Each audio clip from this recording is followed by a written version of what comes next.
Welcome to The Faithful Steward.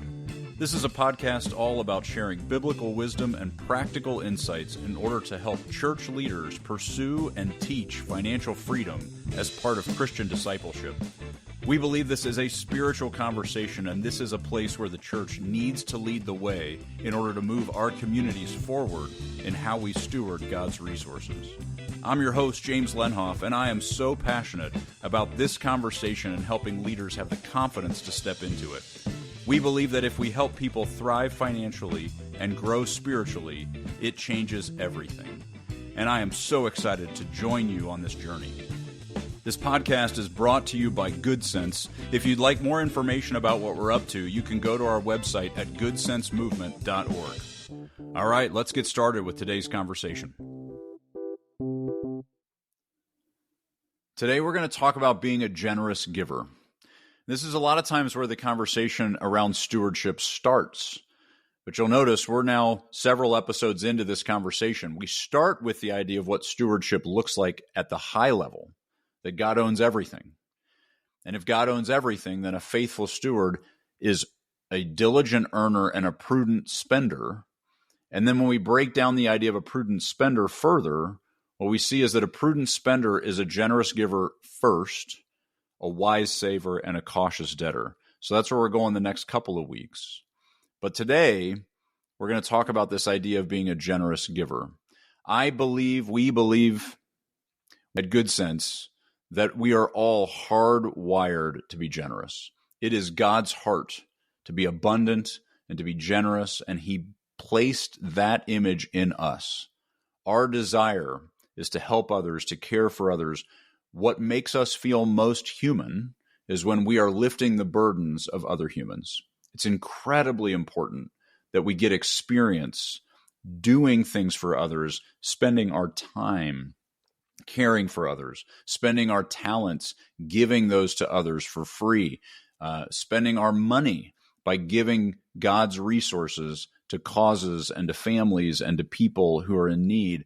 That generosity is hardwired in our very DNA. It's who we are. It's why it feels so good when we do it, because it's what we're made for. The problem is we end up putting all of that into the when there's extra category. You know, when I have extra time, I'll give it to you. When I have extra space to give you whatever you need in terms of a skill that I can bring, or when I have extra money, then I'll give it to you. But until then, I'll just keep it all for myself. I'll just do the things I want to do with it.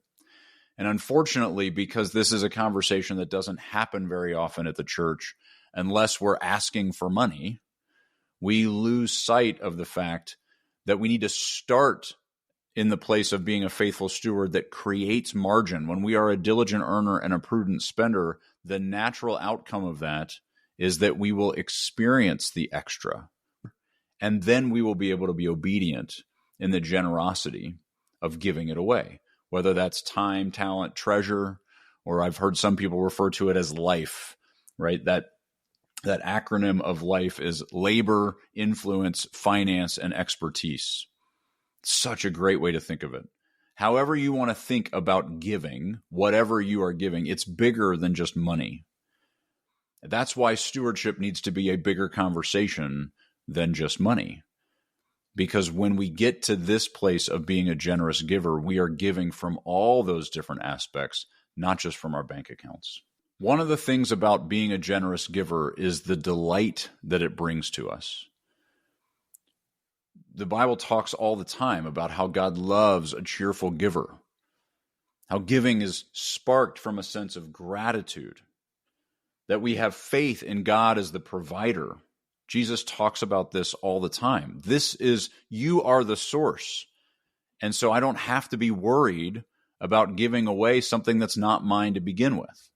It's so much easier to engage in the act of generosity when you're giving someone else's money away, or when you're giving someone else's time away. When it's someone else's resource, not yours, you're not losing anything.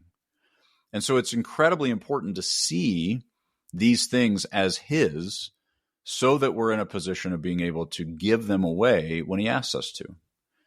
Generous giving is rooted first and foremost in an awareness that we don't own it. If I were to walk up to someone randomly in the street and hand them a $20 bill and ask them to go give it away, they'd do it in a heartbeat because it wasn't theirs to begin with. I just said, here, give this to that guy. They would do it, right? But if I walk up to someone randomly on the street and I say, give $20 of yours to somebody else, they would have to know why and where's it going to come from and what's it going to go to, and all the questions start to come up. We're the same way. When we see these resources as ours, we will quickly talk ourselves out of being obedient in the act of generosity because we need to figure out, can we afford it? Is it going to put us in harm's way? Are we going to be struggling to make ends meet? Do we have enough? Or we're going to be questioning, is it actually going to work? Is it going to fix the problem? Is it even going to matter if I give my money to this thing or if I give my time to this thing? Is it going to change anything? But when we put ourselves in a place where we have created and recognized the abundance that God has given us, when we put ourselves in a place where we are ready then to obey with that abundance, with his resources, when we see it as his, and he says, give my resources to that person, we don't hesitate. Why would we? It's not ours anyway. And so you can see how incredibly important it is to create this framework, this mindset of stewardship rather than ownership before you get to the question of giving. There's a lot of work that needs to be done before you even start into the conversation of being generous. So now that we've set some of that framework in place, we can dive into the idea of what it looks like to be generous in our giving with financial resources. How do we actually get to a place where giving generously with our finances just becomes a natural rhythm and a natural part of our experience? Money in particular is something that competes. Jesus tells us this very clearly. It competes for our heart. We can't serve both God and mammon. We can't be in this place of worship. We have to choose. And when we recognize that God owns it all, there's no choice. There's no competition. We see all of it as him rather than this stealing of our attention, of our loyalty, of our security. Money is such an incredibly complicated thing emotionally and spiritually because it has in many ways the ability to replace God in our hearts for the thing that we see as source and protector and provider. All of the things that God plays, all the roles that he alone plays, we replace with money. And so giving money away as a heart posture of recognizing I don't need it, it's not mine anyway, is what constantly pulls us back into a place of worship for the true source, the true provider, the true protector, the true source of security, because we don't need this other thing. Generosity is not important just because it feels good, although it does. It is important because it aligns our heart correctly. It gives us an awareness of where it all comes from in the first place, and it acknowledges his ownership and our freedom to obey with whatever he wants us to do with his stuff. So let's talk a little bit about how we create this abundance. Through this process, we've talked about the idea of being a diligent earner and a prudent spender. And when those are combined in the idea of a lifestyle cap where we say, this is enough. I know what contentment looks like. I've chosen what I'm going to spend ahead of time. I've been intentional with my earning. I know what life costs. And so I know when there's extra. That extra can be placed in something we like to call an abundance fund. The abundance fund is nothing fancy. This is not a magical tool. This is not a donor advised fund. This is not a big idea. It is a simple concept. It's just a checking account that you intentionally put that extra in, and then you wait for God to tell you what he wants you to do with his abundance. It changes everything. It's such a simple thought, but it changes everything because it allows people to have the freedom and the confidence to step into obedience in the moment. When they're at the gas station and someone pulls up on the other side of the pump in some really dilapidated car and it's clear that they're struggling and God says, buy that person's tank of gas. You don't hesitate. When you're in line somewhere and someone in front of you is fishing around to be able to come up with enough change, you just pay the bill. When you see someone at a restaurant struggling with something and having a really hard emotional argument, maybe you pick up the tab, whatever. Like, there's so many opportunities for God to break into those moments and say, be a part of this. Join me. Link arms with me in the work I'm doing in this person's life right now. And you can say yes, because you know where it's coming from. It's coming from the extra. It's coming from the abundance. We already set it aside. We've already earmarked it. We've already said, this is ready. My wife will come home from a conversation she had with somebody where somebody was having a really hard time. And she's like, so I bought that thing, or I wrote a check, or I made that go away, or I gave to the cause that, gave enough money to help them do what they need to do. And I'm just high five. We're celebrating. There's no, where's it going to come from? How are we going to afford it? What's this going to look like? We already knew it was there. We already were ready for this. All we were waiting for was God's direction. We already knew his provision was more than adequate, right? This is what needs to change in order to give us the freedom to step into obedience. We tend to call people to giving from a place of discipline, right? And I'm fine with that. The scriptural standard of you should give a tithe and 10%. And our argument would be, yeah, 10% is a great place to start. It's a terrible place to stop. Keep going. Because if you have set a lifestyle cap, if you have said enough is enough, if you've drawn that line and there's more than enough extra, you can be so much more lavish in your giving. And we're not just talking about charitable contributions to organizations. We're talking about life on life generosity, giving time because you have margin in your time because you're stewarding it well, giving your resources, your financial resources because you've set aside that abundance, giving your skills and expertise because you have the margin to be able to have those conversations because you're not overcommitted and overextended in any of these areas. You're being a faithful steward. Generosity becomes available and fun and engaging because we are stewarding well. And so we need to have the stewardship conversation in order to unlock the obedience and the discipline of giving. We tend to start the other way around. We start this conversation by saying, you need to give because you're supposed to. And that's true. But if we actually reframe the conversation and start at a higher level and say, you need to be a faithful steward because it's what God's calling you to, then the obedience of giving and being generous falls out of that naturally because you feel the sense of abundance and extra, and you have the confidence to give it away. We are big believers at Good Sense that if we get the first couple of these things right, the generosity conversation goes so much smoother and is so much easier for them to grab hold of because they see that there is an abundance. They see that obedience leads to this beauty and this delight, and I get to feel the incredible rush and exhilaration of linking arms with the King of the universe in the work he's doing in the lives of his people. It's an amazing opportunity. And so obedience doesn't become this drudgery and this sacrifice and this sense of, oh, if I have to. Obedience becomes this opportunity to learn what the voice of the Lord sounds like and act in the moment he is asking us to. Being a generous giver is the life that God has always wanted because it's who we are designed to be. But we would argue you can't get there with starting from a place of discipline and directive and forcing obedience. When you start from a place of faithful stewardship, you're asking the question, what's breaking your heart, God? What do you want me to do to be part of fixing those problems? How do the passions that you've placed in me align with the work that you're doing? And now that I've established this extra, now that I've said enough is enough, now that I'm stewarding my time and my resources well, I can join you in obedience, in giving.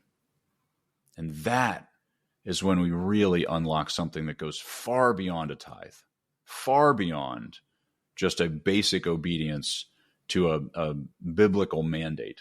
This is why we we want the church to step into this conversation. This is why we are so passionate about equipping you to have the confidence to step into this conversation, because when the conversation around stewardship is mostly rooted in building campaigns and fundraising and organizing around a new project or a new outreach or a new way to do kingdom work, and that's the only time we talk about it, we haven't prepared the community to be faithful stewards who are ready to act when those times come. If we don't lay the groundwork over the course of the years and we're doing this conversation regularly, then we're setting them up for failure.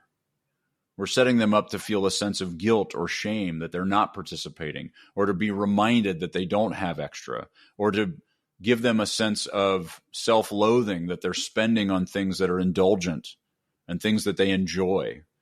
That we want them to be engaged in faithful stewardship so that some of those issues are resolved.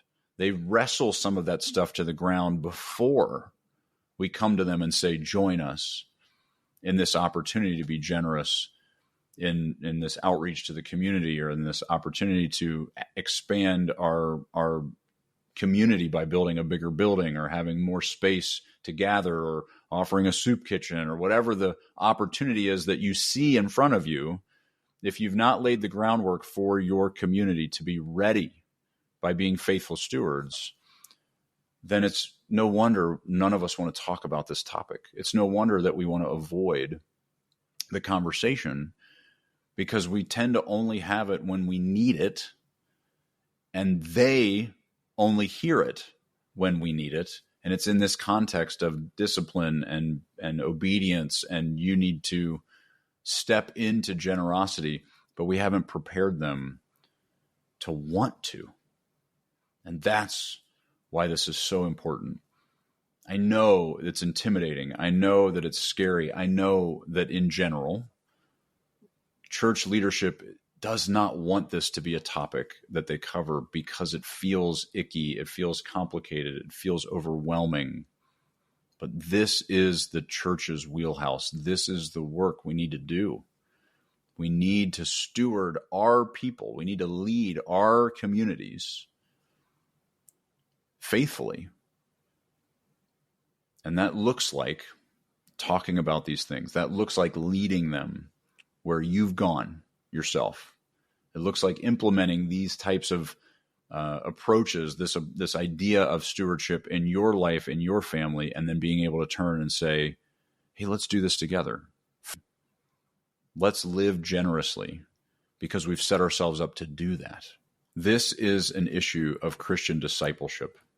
This is an issue of walking closer and closer to Jesus in this beautiful experience of his abundance, hearing his voice, obeying in the moment. This is what all of the members of your community have access to if we give it to them. If we're willing to have the courage to talk about a topic that's uncomfortable, that might be a little clunky, might be a little awkward, the key that you're using to unlock this gate opens up to a beautiful experience of freedom and fearlessness and confidence and steadiness in an environment where they're experiencing the opposite of all those things. I hope you have an opportunity to step further into generosity.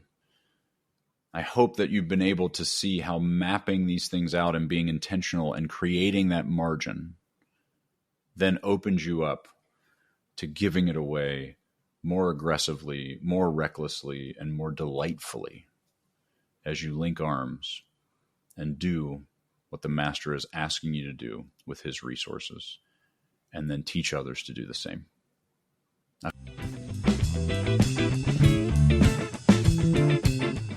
Well, thank you so much for listening to the Faithful Steward podcast. Be sure to check out the show notes for links and other information that we mentioned in today's episode.